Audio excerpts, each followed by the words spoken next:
Hey, welcome to the podcast. This is the Surge Effect, and this podcast, well, it'll probably have an effect on you.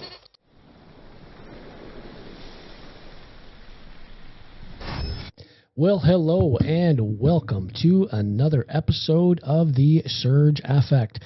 Today's episode of the Surge Effect, we are going to be talking about basically what happened the last couple of days with Pierre Poilievre saying that the RCMP are not doing their job and that they're despicable.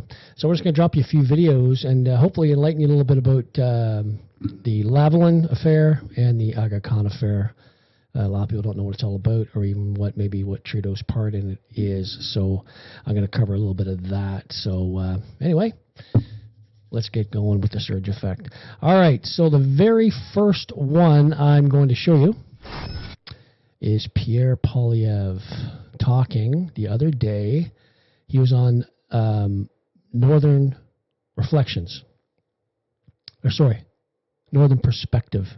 I'm sorry about that, fellas. Brian and his wife do a fantastic job on Northern Perspective. Anyway, so they dropped this the other day with a interview with Pierre Poilievre, and this is what Pierre Poilievre had to say. How would you react if you were in government and you found that one of your team was involved in one of these types of scandals? Well, they'd be fired. I mean, obviously you have to find out if it was an innocent screw-up, a one-time minor screw-up that was due to a mistake, or whether it was a real, genuine corruption, self-serving corruption. But, you know, like many of the scandals of the Trudeau era should have been involved jail time. I mean, Trudeau broke the criminal code when he took a free vacation from someone with whom he had government business. It's just like, it's right there in the criminal code. If the RCMP had been doing its job and not covering up for him, then he would have been criminally charged. And again, he probably violated the criminal code in the SNC Lavelin scandal. These would normally have led to criminal charges, but of course the RCMP covered it all up, and the leadership of the RCMP is frankly just despicable when it comes to enforcing laws against the Liberal government. But yeah, I would fire them, and in cases like that, I would report them to the police. Of course. That's what should report them to the police, because that's what should have happened. Should have reported them to the police immediately. Okay? So this was asked of Mike Duhemy. He is the head of the RCMP. This question was asked to him just the other day in regards to what Poilievre just said. Of my colleagues in our Parliament Hill Bureau. Commissioner, in a recent interview, the Leader of the Opposition called the leadership of the RCMP despicable when it comes to enforcing laws against the Liberal government, and accused your officers of covering up for... Look at Kearney's face in the back. Look what he did there. Just watch this again. Against the Liberal government, and accused your officers of covering up for former Prime Minister Justin Trudeau in the SNC-Lavalin affair. Leadership of the RCMP despicable when it comes to enforcing laws against the Liberal government, and accused your officers of covering up for former Prime Minister Justin Trudeau in the SNC-Lavalin affair. What's your response to Pierre Poilievre's comments, and have you ever faced political pressure from the government to not pursue charges? So I think we've talked about SNC-Lavalin quite a lot under the previous government, and I think it was clear that there's no interference. I don't take any orders from any political individual. And as far as his comment with regards to senior management, I would invite Mr. Poilievre to meet with us and to meet with the people who run this great organization. All right. So that's what he had to say in regards to that. And this is what Attorney General Jody Wilson-Raybould had to say. It is political interference. This is about interfering with one of our fundamental institutions. This is about the integrity of the Prime Minister and interference. There's no way that anybody would interpret this other than that, right? It's interference, correct? So I'm going to read to you what or SNC-Lavalin is about, in case you don't know. I'm going to pop it up on the screen here. So basically, what it is,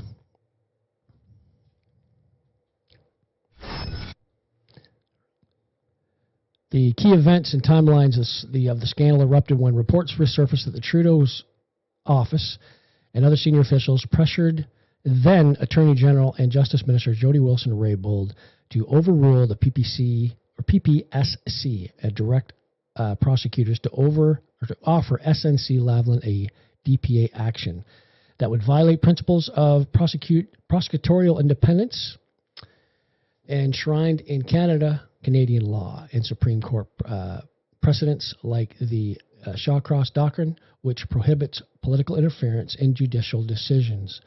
So the timeline basically is from September to December 2018. Raybould faced repeated pressure from Trudeau, Principal Secretary Gerald Butts, Chief of Staff Katie Telford, Privy Council Clerk Michael Wernick, and Financial Minister Bill Morneau's office to intervene with veiled threats about political consequences in Quebec, and she refused, and prioritizing independence. January 14, 2019, Wilson-Raybould is demoted in the cabinet shuffle to Veteran Affairs Minister. February 7, 2019, the Globe and Mail breaks a story of the alleged pressure campaign. February the 12th, 2019, Wilson-Raybould resigns from the cabinet. February 18, 2019, Butts resigns.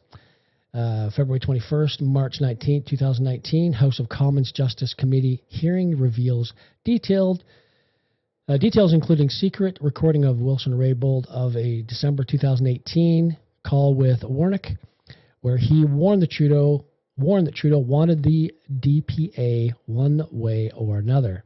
Treasury Board President Jane Philpott resigns in solidarity on March 4th. March 18, 2019, Wernick announces early retirement. April 2nd, 2019, Trudeau expels Wilson-Raybould and Philpott from the Liberal caucus. August 14th, 2019, Ethics Commissioner Mario Dion rules that Trudeau's violated Section 9 of the Conflict of Interest Act by using his position to improperly influence Wilson-Raybould in favor of SNC-Lavalin's private interests. December 18th, 2019, SNC-Lavalin Construction's subsidiary pleads guilty to one count of fraud, avoiding corruption charges, and paying a $280 million fine. The affair drew RCMP scrutiny for potential obstruction of justice, but no charges were ever laid against Trudeau or others, despite calls from the opposition leader and former Attorney General. It significantly damaged Trudeau's reputation ahead of the October 2019 federal election, contributing to the Liberals forming a minority government. So the Aga Khan affair, sometimes seized as the Aga Khan affair, or stylized as the Aga Khan affair, was a significant ethics scandal in Canadian history that came to light in late 2016 and culminated in 2017. A report of the Conflict of Interest and Ethics Commissioner involved allegations that Prime Minister Justin Trudeau violated federal conflict of interest rules by accepting luxury vacations and a private travel from His Highness Prince Kamin Aga Khan IV, the spiritual leader of the world's $15 million Ismaili Muslims and the founder of the Aga Khan Development Network, a global nonprofit conglomerate with extensive ties to the Canadian government. The gifts included stays on the Aga Khan's private island in the Bahamas, were seen as potentially influenced Trudeau's official decisions on funding for the AKDN projects, raising questions about transparency, accountability, and separation of personal and public life for high office holders. The affair was Trudeau's first major ethics controversy as Prime Minister, predating the SNC-Lavalin scandal, and it damaged his image as an advocate for ethical governance. So you might say to yourself, oh, well, that happened a long time ago, blah, blah, blah. Well, guess what? You broke the law. If you or I broke the law, there'd be a different story. No one's above the law, and that includes the Prime Minister of Canada. And here's the statute of limitations. In Canada, there is no general statute of limitations for most serious criminal offenses, known as indictable offenses, meaning they can be prosecuted at any time after their they occur regardless of how much time has passed. This applies to crimes like murder, fraud, corruption. For less serious offenses, summary conviction offenses, prosecutions must generally be initiated within 6 months of the offense date, unless a specific law states otherwise. The Prime Minister is not exempt from these rules and is subject to the same criminal laws as any Canadian citizen. I repeat, the Prime Minister is not exempt from these rules and is subject to the same criminal laws as any other Canadian citizen. This is no special immunity. He has no special immunity, extended statute of limitation for the Prime Minister or any other high officials. When it comes to personal criminal liability outside of limited parliamentary privileges, such as protection of statements made during official proceedings in the House of Commons, if any Prime Minister commits a criminal act, commits a crime, they can be investigated, charged, and prosecuted like anyone else, subject only to the standard time limits above. So, that shed a little bit of light on that. All right. So here's another little clip I'm going to show you, and this is of CBC. They got together the other night and started slagging Northern Perspective and slagging a little bit of Pierre Poilievre. Here we go. Pierre Poilievre gave to a podcast that was recently released, in which he said some harsh things about the RCMP and suggested that former Prime Minister Justin Trudeau should be in jail and that the RCMP basically let him off the hook. You know, Bob, when that clip surfaced on social media last night, a friend of mine saw it and said, "Is this AI?" Is this AI? Is this guy for real or what? Like this guy on CBC, he is so liberal, it's ridiculous. The way he talks and tries to defend everything that liberals do, it's ridiculous. Because despicable leadership, cover up. I mean, what do you make of this from Pierre Poilievre? One would wonder if he's trying to go full MAGA, because full MAGA.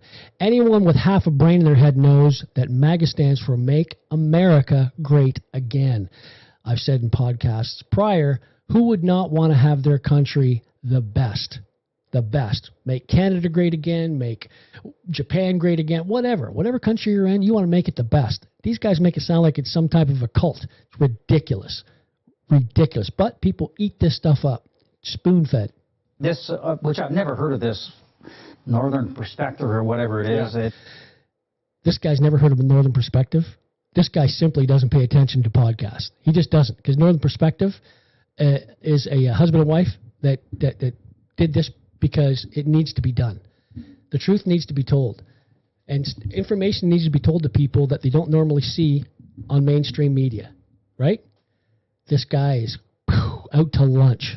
They don't even tell us who the people are if you go on their website. I've never heard of it. But anyway, he's now on this sort of crazy right-wing YouTube channels. Crazy right-wing YouTube channels. Why? Because they have a different of opinion, or their facts are facts and your facts are not facts. Spouting what he's spouting. Spouting what he's spouting. What does that even mean? You know what Pierre Poilievre is talking about? He is telling factual information that you can find on the internet. Anyone can find this information. It's out in the public domain. I've said before in my podcast that I listen to different committees in our CPAC here in Canada. And I listen to different committees and listen to what people have to say when they're questioned. And they give question and answers. So here's one here. This explains a little bit more about SNC Lavelin affair and the Aga Khan affair at a committee. This is Larry Brock questioning Michael Duhemi. Listen very closely. You can find this as well as I just did. Here we go. Interest in the SNC scandal was at all material times the Prime Minister Justin Trudeau. To you, Commissioner, the scandal is now over 5 years old. When did the RCMP interview Justin Trudeau? He was not interviewed, sir. Why did you not interview the primary person of interest? At the heart of this investigation was Justin Trudeau's political interference for his own personal gain and the gain of SNC Lavelin. I can inform both of you gentlemen that in my over 30 years of experience as a defense counsel and as a Crown attorney, I have never heard of any investigation where there wasn't any attempt, whether they agreed to interview or not, any attempt to interview the person of interest. Was there at least an attempt to interview Justin Trudeau, yes or no? No. Did the RCMP obtain all relevant documents to further the investigation, including access to cabinet confidential information, simply seeking a yes or no response? We were limited with the information that we had access to. Was that a yes or a no, sir? I don't know. We didn't know. We don't know. We still don't know to this day all the information that's out there because some was protected. I'll take that as a no. Despite collecting reams of evidence, including evidence from the Ethics Commissioner and testimony from Jody Wilson-Raybould at committee, why didn't the RCMP exercise its absolute statutory right under the Criminal Code of Canada to obtain a production order and/or search warrant from a justice to obtain those cabinet documents? We weren't able to acquire or obtain enough information or evidence that would warrant us to obtain a production order. RCMP spokesperson Christy Veenstra is on record stating that to obtain a search warrant or production order, there must be reasonable grounds to believe that a criminal offense has been committed. The evidence at hand is insufficient to convince the trier of fact of the alleged offense. Clearly, she is conflating the legal threshold of policing with the Crown Prosecution Service. Both of you, sirs, will agree that your sole responsibility is to determine whether there are reasonable and probable grounds to lay a charge. It is not your mandate to prove the charge beyond a reasonable doubt, which is the independent prosecution service. Would you agree with that? So there is one clip. That's Larry Brock asking questions. Like I said, you can find them just as well as I could. This here is Michael Cooper. Michael Cooper's asking questions as well to the RCMP. Here's his. One person who had the authority to expand the parameters of that order in council, and that is the Prime Minister himself. The RCMP went and requested an expansion of the scope to obtain that evidence, to follow that evidence, correct? Before we proceeded with the assessment, yes, we did make a request for an expansion to the parameters. That request was turned down on August 30th, 2019. I would have to say, Mr. Chair, that the request for the expansion was not allowed. It was turned down, and it was turned down by the PCO, the Prime Minister's Department. The Prime Minister's Department, the Prime Minister's office. It was turned down by him, Justin Trudeau, his office. It was turned down. All right, so here's Michael Barrett talking about the Aga Khan affair. Listen closely. Pay attention. Straightforward. It's a decision tree on Section 121(1)(c) of the Criminal Code, fraud on government. It's by the RCMP, and they've populated information on the document. Was Mr. Trudeau a government official at the time? And it says yes. Did Mr. Trudeau accept a benefit from the Aga Khan? It says yes. Did the Aga Khan have dealings with the government? It says yes. Then it says, did Mr. Trudeau have consent in writing of the head of a branch of government for whom he worked? It says unknown. At that point it says, if yes, then the final verdict would be not guilty. But it goes on, if no, did Mr. Trudeau know that he accepted was a benefit from a person who had dealings with the government? Yes. And then if yes, it says, final verdict, guilty of fraud on the government. Now we know that in fact Mr. Trudeau did not have a writing from the head of branch of the government for whom he worked, because that question was put to him in the House of Commons. Well, Mr. Speaker, there is no statute of limitations on fraud charges, and the Prime Minister is not above the law. Right. The Criminal Code is clear. The only way the Prime Minister is not guilty of fraud is if the Prime Minister gave himself consent to break the law. That is in the Criminal Code. This is a clear and a straightforward question. I would like a yes or a no answer. Did the Prime Minister give himself permission to get away with committing a criminal fraud offense? No, Mr. Speaker. He was asked again on April 26, 2022. Again, the answer was no. So Conservatives put the question to the Prime Minister to answer the only open question on whether or not the RCMP should lay a charge of fraud on government against Prime Minister Justin Trudeau in the case of his illegal vacation to Bell's Cay. Now, illegal it was certainly law-breaking in that it broke the Conflict of Interest Act. The question is, did it break Section 121(1)(c) of the Criminal Code? Commissioner, did the RCMP call Mr. Trudeau and ask him the question? Did we contact the Prime Minister in relation to this one? No. Okay, so he wasn't asked, and it was left in the document as unknown, and the only open question on whether or not it met the standard of fraud on government. With due respect, Commissioner, the only outstanding question on the decision tree provided in the ATIP was whether or not the Prime Minister had consent. It was the RCMP said it was unknown. We satisfied an answer to that question, and that he did not. And based on this document, it says final verdict guilty. Final verdict guilty. That's what it says. So, leave it in the comments. Let me know what you think. I explained to you about SNC Lavelin. I explained to you about Aga Khan, what it's all about, and I hopefully given you information you've never seen before, especially the ones who are at committee. You've probably never seen Larry Brock, who's a prosecutor, has been a prosecutor for 30 years. The guy knows his stuff, right? But anyway, they'll probably try to hold this against Pierre Poilievre, do the fear tactics again, because I think there might be another election coming up soon, because Carney he's done. He's not doing a good job. He is toast, as far as I'm concerned. And ask yourself a question. Is your life better or is it worse since they took office? Is it better or worse since the Liberals took office? If the answer is that it is, then fine, stay with them. If it's no, then you know who to vote for. You know where your next vote's going to be going. 100%. All right, that's it for today's podcast. Until next time, everyone, please don't forget to subscribe, like, share. Helps with the algorithm. And for some reason, I'm not getting a lot of people looking at certain videos. Not sure why. A lot of my shorts are getting looked at, of course, but my long-form videos are not. So I'm trying to keep them not too long, but it's a lot of information sometimes. They're going to be at least 20 minutes long. But that's it. I also like to sign off with saying about life. And life is tough for a lot of people. And my message to everyone at the end of my podcast is you got to do one thing. You got to keep moving forward. That's right. You got to keep moving forward because there's nothing for you back there. Nothing waiting for you back there. Tomorrow's history. Tomorrow's history. Yesterday's a mystery. Yesterday's history. Tomorrow's a mystery. And today's a present. That's why they call it the gift. I say that a lot. You'd figure I'd have that down pat.